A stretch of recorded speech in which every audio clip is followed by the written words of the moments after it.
शनिवार का दिन है जिस दिन अपन इस दरिद्रता से मिलने के लिए पीपल के पेड़ के नीचे आए हैं। हिंदू धर्म में ये दिन पीपल के वृक्ष के लिए पूजनीय होगा। जो भी शनिवार के दिन पीपल के वृक्ष की पूजन करेगा, दूध चढ़ाएगा या मिष्ठान का भोग लगाएगा, लक्ष्मी और नारायण उसके घर में प्रवेश कर जाएगा। लक्ष्मी और नारायण उसके घर में प्रवेश करेगा, इसलिए नियम बनाया। कौन से दिन का? शनिवार। लक्ष्मी जी बोली, नारायण आपने तो एक दिन का वार लिख दिया। शंकर जी ने 7 वार बनाए हैं, रविवार, सोमवार, मंगल, बुध, गुरु, शुक्र और शनि। ये शिव जी ने बनाया। अब एक दिन आपने अपना बना लिया, बाकी के दिन अगर कोई इस पीपल के वृक्ष के नीचे आएगा और यहां तो दरिद्रता बैठी है तो उसका क्या होगा?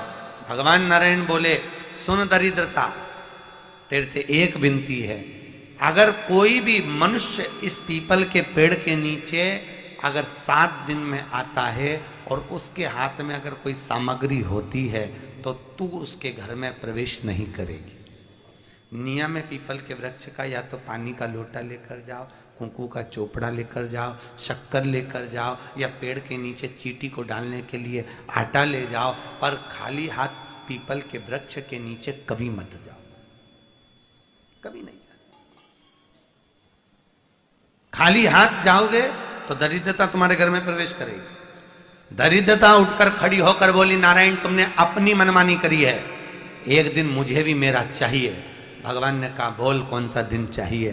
दरिद्रता कहती है, रविवार के दिन इस पीपल के वृक्ष के नीचे मैं दिन भर नृत्य करूं, इसमें रहूं, और जो यहां आए रविवार को मैं उसके घर में प्रवेश करूं। भगवान ने कहा, ठीक है। दरिद्रता, रविवार का दिन एक ऐसा दिन रहेगा जिस दिन तू इस पीपल के वृक्ष के नीचे नृत्य करेगी और जो आएगा इस पीपल के वृक्ष के नीचे तो उसके साथ प्रवेश करेगी। मैंने तुझे वर दिया। इसलिए हमारे यहाँ केवल पीपल का वृक्ष अगर दीवार में भी लग जाता है ना, किसी की फैक्ट्री की दीवार में, किसी के घर की दीवार में पीपल का वृक्ष अगर लग जाता है, पीपल का पौधा लग जाता है, उसको कितना भी तोड़ लो वो वापिस लग जाएगा। फिर तोड़ोगे फिर लग जाएगा। अगर पीपल के पौधे को तोड़ना है तो केवल रविवार का दिन एक नींबू, एक मिर्ची और बमूल का कांटा, ये 3 चीजें रखने के बाद में आधे घंटे बाद रविवार के दिन पीपल के पेड़ को उखाड़ कर फेंक दो। दूसरी बार कभी पीपल दीवार में लगता ही नहीं है, कभी नहीं लग सकता। केवल एक रविवार का, केवल एक संडे, इतवार का।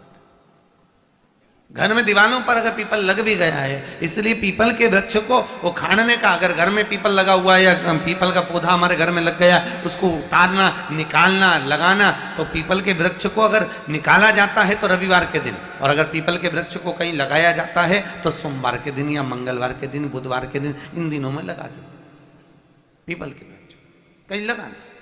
शनिवार का दिन एक ऐसा दिन होता है जिस दिन पीपल के वृक्ष को कहीं जाकर लगाया नहीं जाता, क्योंकि शनिवार के दिन पीपल के वृक्ष के नीचे लक्ष्मी रहती है। हम अपने हाथों से अगर पीपल का वृक्ष किसी दूसरी जगह पर शनिवार को रोपित करते हैं तो हमारे घर की लक्ष्मी अपने घर से छिन्न होकर चली जाती है। इसलिए शनिवार के दिन पीपल लगाया नहीं जाता, किसी के घर जाकर उसको वापस पलटा नहीं जाता। लग गया उसको डाल। प्रभु मेरी धर्म पत्नी को कहाँ रखूं आप बताओ? वो तो जहां यज्ञ होता है, अनुष्ठान होता है, दान होता है, पुण्य होता है, सत्कर्म होता है, वहां जाने को तैयार नहीं। अब करूं क्या? भगवान ने बोला, एक काम करो। दुर्वासा जी बोले, जिसके यहां रात्रि में बर्तन झूठे पड़े रहते हो उसके घर में इस दरिद्रता को लेकर तुम प्रवेश कर जाना। जिसके यहां रात्रि में बर्तन झूठे पड़े हो वहां लेकर प्रवेश कर जाओ। दूसरी जगह दुर्वासा जी बोले, जो स्त्री घर में दोपहर के समय पर सो रही हो उसके घर में इसको लेकर प्रवेश कर जाइए। जो स्त्री दोपहर के समय में घर पर सो रही हो, इस दरिद्रता को लेकर प्रवेश कर जाइए। तीसरा, जिसके यहां पर दरवाजे पर कांटे वाले पौधे लगे हों उस घर में इस दरिद्रता को लेकर प्रवेश कर जाइए। दरिद्रता, कितनी सुंदर बात कही है। दाता और विधाता, कौन कौन? दाता और विधाता। लक्ष्मी और दरिद्रता के सगे भाई हैं। कौन कौन? दाता और विधाता। दाता को फिटकरी प्रिय है, विधाता को नमक प्रिय है। ये दोनों हमेशा लक्ष्मी को और दरिद्रता को दोनों को समझाते थे, दोनों में प्रेम बढ़ाते थे। आज भी हिंदू धर्म की रीति है, यहां तो ठीक है, जिसके यहां पर भी अगर थोड़ी सी भी परेशानी होती है, थोड़ा सा क्लेश होता है, अशांति होती है, लक्ष्मी नहीं टिक रही हो, काम नहीं बन रहे हो, बहुत प्रयास करा जा रहा हो और हमारा कार्य नहीं होता, तो क्या करते हैं? फिटकरी और नमक को पानी में डाल देते हैं और घर में पोछा लगा देते हैं। आप लोगों ने आजकल फेसबुक पे भी पढ़ा होगा, व्हाट्सएप पे भी पढ़ा होगा। तो क्यों लिखा उसमें? उसका कारण ही केवल ये है कि दाता और विधाता की प्रियता उसमें। माता ख्याति के जो 4 बच्चे हुए, इसमें जो 2 लड़के हैं, दाता और विधाता, उसकी प्रियता, उसकी पूर्णता। अब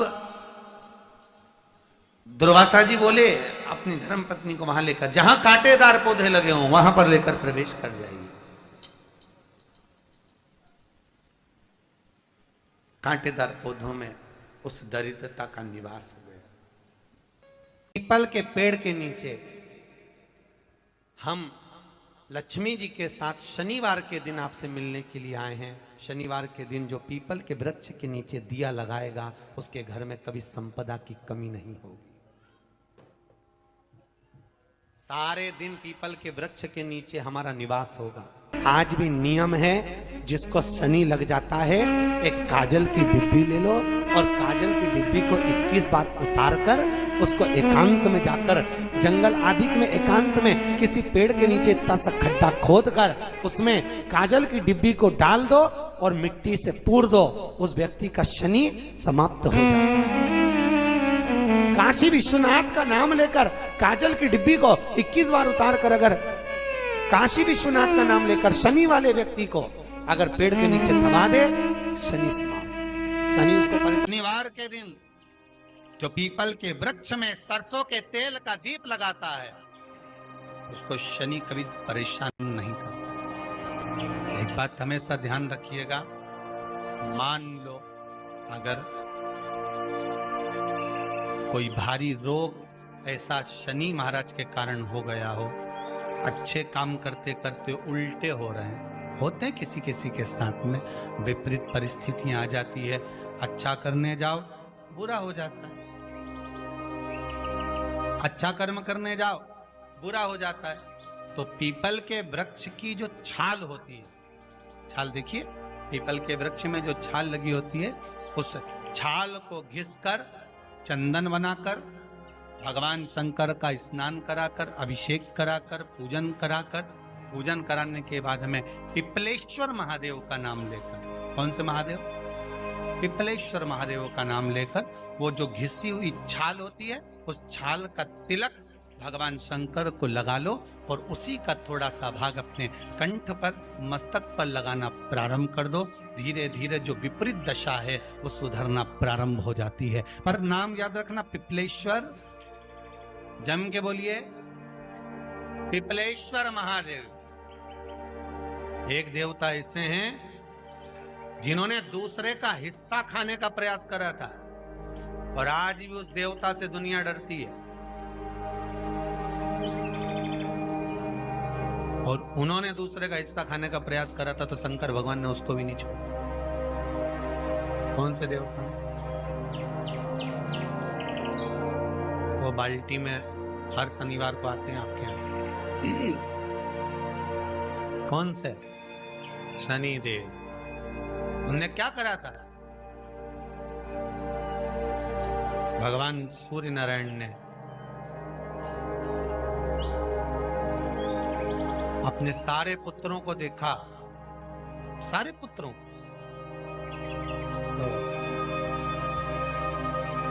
सारे पुत्रों को देखकर आज मेरे सूर्य नारायण भगवान बड़े सुखी, बड़े प्रसन्न। मेरा पुत्र शनि भी श्रेष्ठ है, मेरा पुत्र यम भी श्रेष्ठ है, सब ठीक है। आज भगवान सूर्य देवता ने अपने पुत्रों को बुलाकर कहा, आज मेरा मन कर रहा है कि मैं सारे लोगों का राज्य अपने पुत्रों को बांट दूं, सबको अपना अपना हिस्सा दे दूं। शनि महाराज जी को भी हिस्सा दे दिया गया। अब जब शनि महाराज जी को हिस्सा दे दिया तो शनि महाराज जी संतुष्ट नहीं हुए। दुनिया में ऐसे लोग बहुत सारे हैं जो संतुष्ट बहुत कम हो पाते। शनि देव के मन में संतुष्टि नहीं हुई। जब शनि देव के मन में संतुष्टि नहीं हुई तो शनि महाराज उसी समय पर अपने सारे भाइयों का हिस्सा बटोरने लगे, उस पर कब्जा करने लगे। कब्जा करने लगे तो सूर्य देवता की आंख में जल भर गया। कितना तेजवान सूर्य नारायण, कितने तेजवान,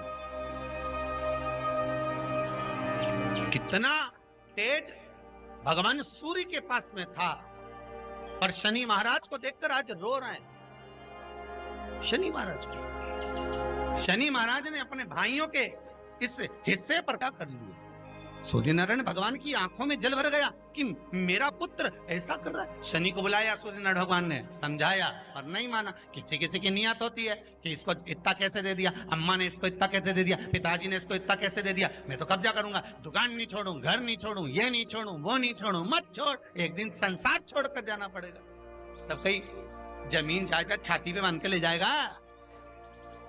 नहीं माने तो सूर्य देवता ने अपने गणों को भेज दिया, जाओ जरा शनि महाराज को जरा हटाओ वहां से। शनि महाराज को गुस्सा आया और शनि महाराज ने उन सारे गणों को नष्ट कर दिया। सूर्य नारायण रो रहे हैं। भगवान शंकर की पंचायत में सूर्य देव भी हैं, मतलब शंकर भगवान के मित्रों की गणना में सूर्य आते हैं।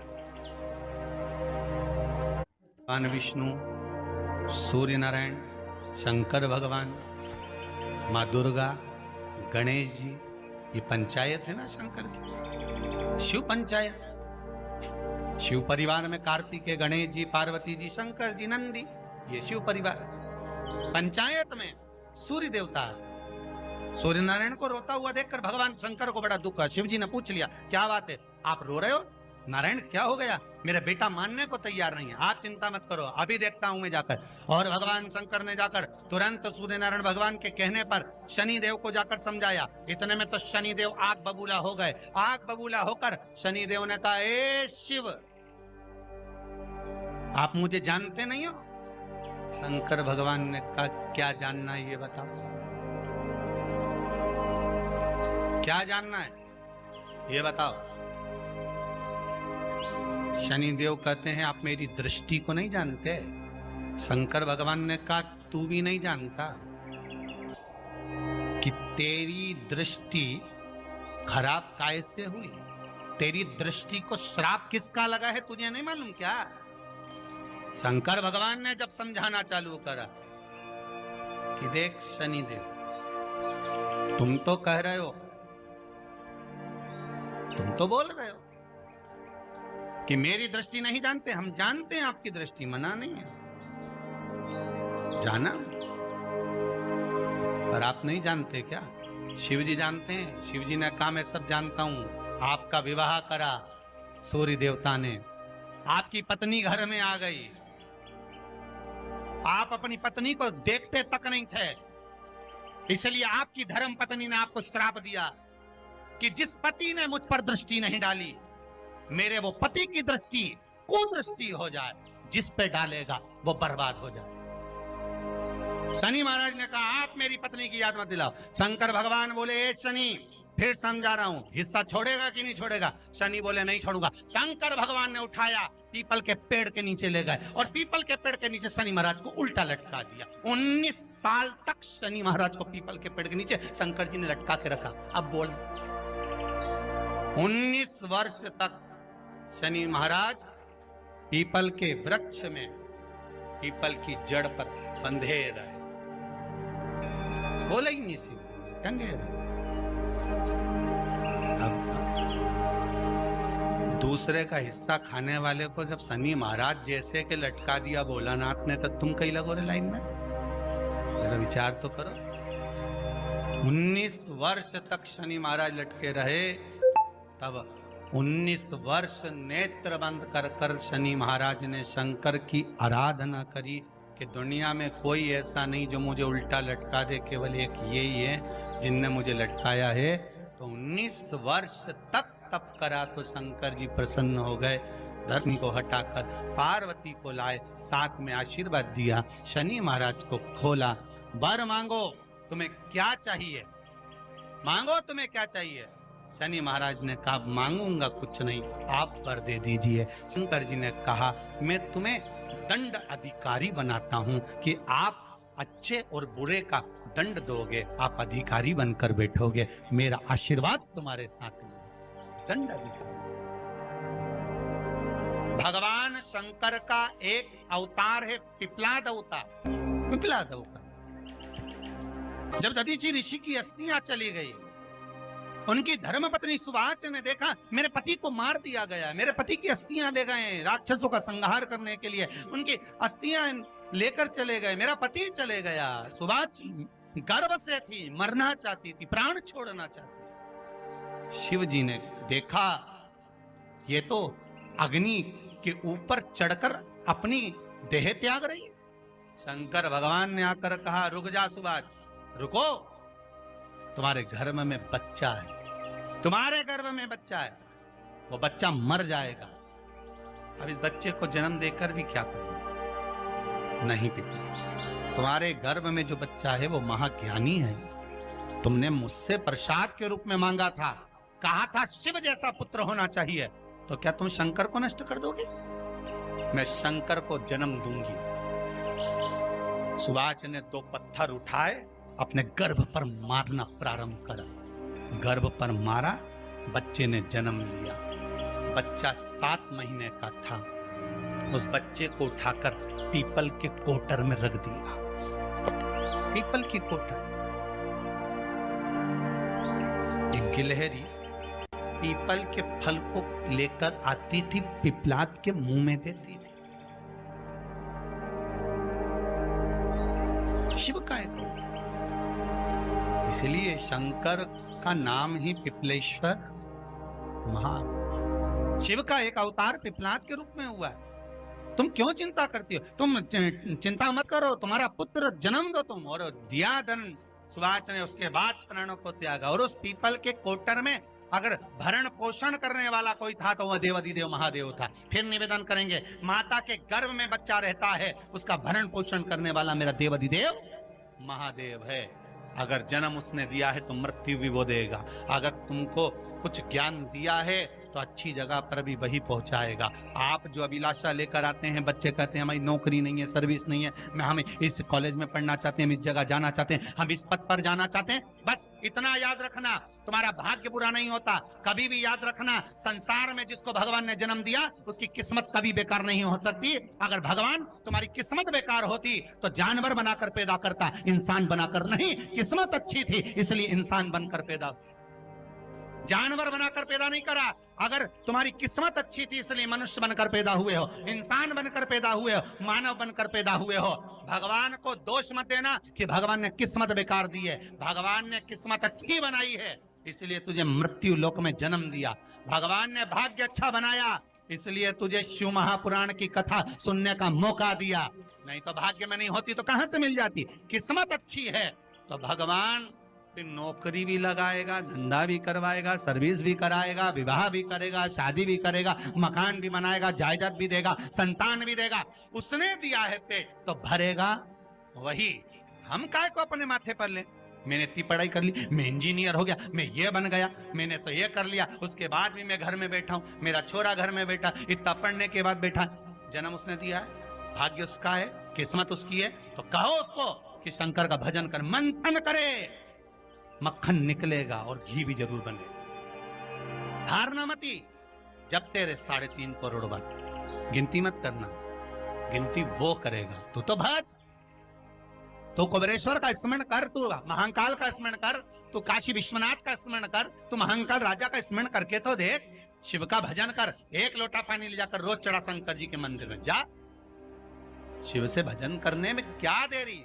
नहीं जा सकता शिव मंदिर में जाने में, बच्चों को अगर शर्म आती हो तो बेलपत्री के पेड़ के नीचे पानी चढ़ाया, वो भी नहीं कर सकता तो पीपल के पेड़ के नीचे चढ़ाया, वो भी नहीं कर सकता तो आंवले के पेड़ के नीचे चढ़ाया। पर कहीं जुड़ तो सरी, एक बार साध तो सरी, पकड़ने का प्रयास तो करो परमात्मा। भगवान देवाधिदेव महादेव को जल चढ़ाते हैं, उसके 5 अलग अलग तरीके हैं। बहुत सावधानी से सुनना कथा, आपकी और हमारी जिंदगी की सार्थकता को सिद्ध करने वाली कथा। आज पंजाब की इस पवित्र भूमि पर अगर ये प्रसंग निकला है तो इसको आप अगर सुनेंगे तो आपका जीवन सार्थक होगा। शिव जी को 5 तरह से जल चढ़ाने का तरीका है। जैसे पंचामृत होता है, दूध, दही, शहद, घी, शक्कर, ये सब पंचामृत के अंतर्गत आते हैं, उसी तरह शंकर जी को 5 तरह से जल चढ़ाने का क्रम वर्णित किया गया। आप उसको समझेंगे, बहुत सावधानी से समझिएगा। पहला, जल लेकर आए, सीधे डायरेक्ट शंकर भगवान के शिवलिंग पर चढ़ा दिया। यह प्रथम जल का चढ़ाने का तरीका। दूसरा, जहां से पानी बहकर जाता है, जहां से जल बहकर जा रहा है, उसके ठीक विपरीत जल उत्तर में जा रहा है, आप दक्षिण में खड़े होंगे और दक्षिण में खड़े होकर उत्तर की ओर मुख करेंगे और शिव जी को जल समर्पित करेंगे। ये रोग मुक्ति करने वाला है और हमारे रोग पर हमें विजय प्रदान करने वाला है। ये जल चढ़ाने का तरीका। एक, सीधे मंदिर में गए, लोटा भरकर जल उठाया, शिव जी को चढ़ा दिया। दूसरा, जल जहां से पानी बहता है, शिव जी का चढ़ा हुआ जल जहां से बहकर जाता है, उसके ठीक विपरीत में शिव जी का जल इधर जा रहा है तो तुम यहां खड़े हो, तुम यहां बैठो, यहां मत बैठना, यहां मत बैठना, इधर बैठो। अगर रोग का निवारण है तो यहां बैठकर। तीसरा, अशोक सुंदरी से जल चढ़ाते चढ़ाते शिवलिंग तक लेकर जाना और शंकर भगवान के शिवलिंग पर पूर्ण जल समर्पित करना। यह तीसरा तरीका। यह कार्य की सिद्धता के लिए। हम जब किसी से आस न लगाकर परमात्मा से विनती करते हैं तो वो विनती करने का तरीका। तीसरा। चौथा, शिव जी पे चढ़ा हुआ जल 5 जगह पर समर्पित करना। गणेश जी, कार्तिकेय, अशोक सुंदरी, शिवलिंग और जलाधारी। ये चौथा क्रम है। जब जिस नारी का, जैसे मेरा नाम मोनिका है, मेरे पति का नाम संजय सिंह है, मैं दिल्ली स्वरूप नगर के निवासी हूं, मेरा फोन नंबर ये है। कहीं बैठी हैं? मैं बाबू को लाए हैं क्या? नहीं लाए? ठीक है, मैं प्रणाम करने के लिए लाई हूं। गुरुदेव, बाबा बाबा है, बैठी है बहन। शिव तत्व है। एक जल चढ़ाने का तरीका, शिव जी को हम जो जल चढ़ाते हैं उसका एक तरीका भी हमारी जिंदगी में अगर हमने उसको स्मरण में रख लिया तो हमारी कार्य की सिद्धता को सिद्ध कर देता है, हमें सफलता की ओर लेकर चले जाता है। सीधे जल चढ़ाना, दक्षिण में बैठकर उत्तर की ओर मुख कर कर जल चढ़ाना, अशोक सुंदरी से लेकर शिवलिंग तक जल चढ़ाना, 5 स्थान पर गणेश, कार्तिकेय, अशोक सुंदरी, जलाधारी, शिवलिंग पर जल चढ़ाना 5 स्थान पर। ये चौथे नंबर का। और 5वां जल समर्पित करना।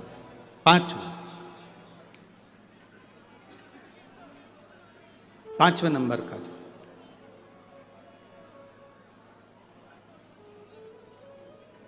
शिव जी को 5म नंबर का जो जल आता है, जो जलाधारी है, ऊपर जिसमें पानी भरा रहता है और नीचे एक एक बूंद टपकता रहता है। जलाधारी में जल समर्पित कर कर उसी जल को बचाकर अशोक सुंदरी वाली जगह पर थोड़ा सा चढ़ाकर उसी में से जल शिवलिंग पर जब हम समर्पित करते हैं तो हम जिस कार्य के लिए जा रहे हैं वो कार्य सब। लंबी बाती का प्रमाण अलग होता है। लंबी बाती क्यों लगाई जाती है? भगवान के मंदिर में दीप में, देवियों की पूजन में, लक्ष्मी की वृद्धि के लिए। कौन से देवता के यहाँ लंबी बत्ती लगती है और कौन से देवता के यहाँ गोल बत्ती लगती है, उसका भी प्रमाण वर्णन। किसी देवी की पूजन करो तो लंबी बत्ती आती है, कुल देवता की पूजन करो तो लंबी बत्ती आती है, किसी मंदिर में किसी देवता को लगाने जाओ तो गोल बत्ती लगती है, उसका भी प्रमाण है। लंबी बत्ती जहां लगाई है, अगर लक्ष्मी के सामने लगाई है तो लक्ष्मी की लंबाई बढ़ती है, लक्ष्मी की वृद्धि बढ़ती है। अगर कुल देवता के नाम की लगाई है तो वंश की वृद्धि होती है। इसलिए हमारे यहाँ अमावस्या पूनम को जो पाटे माटे भराते हैं उसमें गोल बत्ती नहीं लंबी लगाई जाती है, जिससे हमारा वंश बढ़े।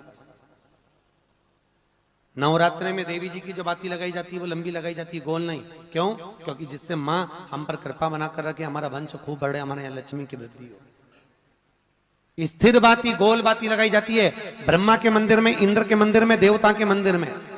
तुलसी के सम्मुख में लंबी बाती नहीं लगती, तुलसी के सम्मुख में गोल बाती लगाई जाती है महाराज, जिससे स्थिरता का भाव केंद्रित हो।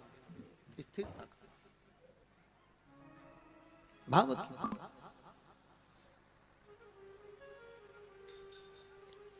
पीपल के वृक्ष के नीचे कभी लंबी बाती नहीं लगती, बड़ के पेड़ के नीचे कभी लंबी बाती नहीं लगती, आंवले के पेड़ के नीचे कभी गोल बाती नहीं लगती।